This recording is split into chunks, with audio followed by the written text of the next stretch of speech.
Blessed morning po, Master Jet. Itatanong ko lang po sana. Since pipirmahan na po sa Lunes yung cash allowance na 10,000, possible po ba na this coming July ay 10K na po marireceive or next school year pa po applicable?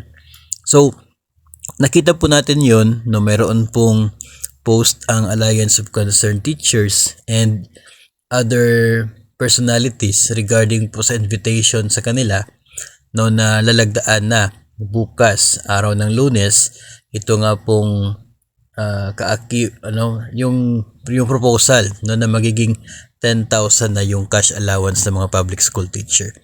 So ito po ay titingnan natin no, yung magiging yung laman ng batas na yon na siya pong lalagdaan ng Pangulo, kung ano po yung sinasabi doon at maging yung effectivity rin no, kasi yung mga nababasa po natin sa version ng mga senador at mga kongresista ay before yung 10,000 mayroon pa pong 7,500 na nauna na cash allowance then 10,000.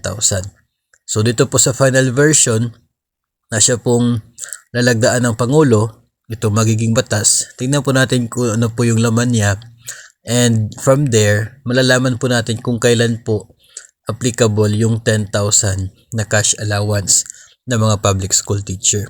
Pero nevertheless, yung ending talaga niya, yung direction is talagang tatanggap ng 10,000 na cash allowance yung mga public school teacher, no? Hindi lamang natin masiguro talaga if kailan, no? Yun po yung ating magiging sasagutin kapag nababasa na po natin yung laman ng magiging batas na lalagdaan ng Pangulo. So far, ang nasa 2024 budget po ay 5,000 pa lamang, kasi yun pa lang naman po no, yung mayroon pong basihan na ibibigay, yun lamang po yung nasa budget ngayon.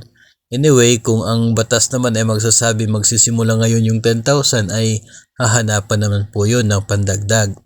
Pero kung sinasabi po na next year yung 10,000 ay by 2025 budget preparation ay magiging 10,000 po yung budget.